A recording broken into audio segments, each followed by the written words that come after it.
Hey, thanks for stopping by Endurance Sports University. Hey, this quick video right here, this is the keys to video analysis, whether it be swimming, biking, or running. This is a short video. It's going to talk about cameras, different apps, and the basics of what we need in order to do it. And you're going to need to go to the swimming, the biking, or the running specific one that's going to show you how to set those up. Or there is the full video analysis presentation that is also available. So, let's get into it.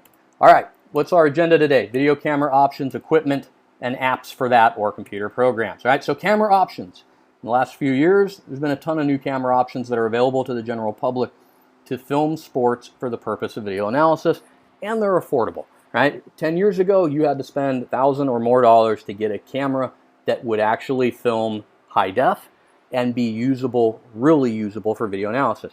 These days, anyone who's got an iPhone, especially if it's a 5 or a 6, you got an HD camera. If you have a 6, you got an outstanding camera because now the frames per second are higher. All right, so super simple, super affordable. All right, the quality of the camera can have an impact on how much and how thorough an analysis can be. All right, so what are your options for video cameras? iPad, iPhone or smartphone, GoPro, or the Kodak PlaySport. Right, the iPad and the iPhone or smartphones. There's a couple waterproof smartphones out there, but in general, phones and iPads or tablets not waterproof. Right, we have a solution for that. GoPro cameras, really good, really waterproof when you have the right accessory that comes with it. Right? Outstanding tool, and you can hook that up to a stick or a pole to use while doing swim video analysis. And then the Kodak PlaySport, small handheld camera, great video, and it's HD and it's waterproof. So there you go. Those are your best camera options. Key things we need to look for with a camera. How many frames per second can they film, right? So FPS, frames per second, 30, 60, and up to 240. 120 is also an option, right? So is it HD? Is it not? Is it 720? Is it 1080? Is it waterproof, right? That's a huge thing. And then is it durable, right? You don't want to spend a lot of money on a camera, take it out, use it a couple times, and it just gets broken because it's not a durable piece of equipment. All right, and then is it mountable? Can we put it onto a tripod? If you don't have a tripod, get on Amazon, buy a tripod.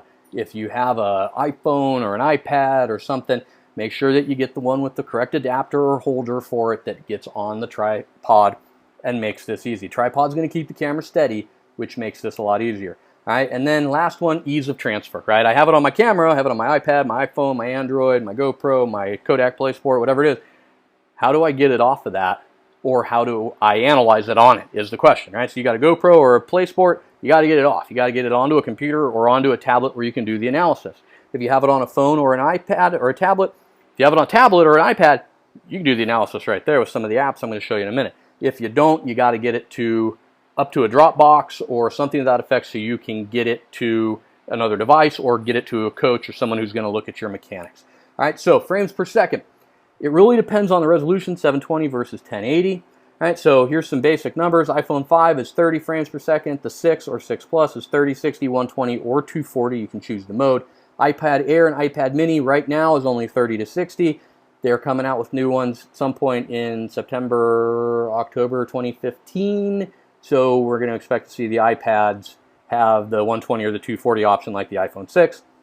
The GoPro Hero 4, which is the newest one that came out, I believe, at the beginning of 2015, has options anywhere from 25 to 240. The older GoPros, they're only 25 to 60, right? That's the one drawback, but still definitely 1080p, good solid footage. All right, so waterproof and durability, right? So there's a couple different cases that I would recommend that you put a phone or an iPad or something to that effect in. LifeProof is the one that I've used before. They are absolutely awesome. I think OtterBox is another one. Check that out if you want. They're not the cheapest things in the world, but a $100 investment in order to do video analysis, especially with swimming, with athletes that are not only in your area, but across the country or around the world. It is one more tool in your toolbox as a coach to make this happen. Or if you're an athlete and you're going to have somebody else film you, you got to have a waterproof camera. All right, pretty simple, pretty straightforward. The LifeProof cases and the OtterBoxes will also provide a tremendous amount of durability to, a tablet or to a phone or whatever it is, unless you drop it on the screen. Right? If the screen lands on something sharp, it's going to crack the screen. But if it lands pretty much anywhere else, you're going to be good to go. It's going to keep the phone or the tablet working without it breaking. All right, so some other key things here.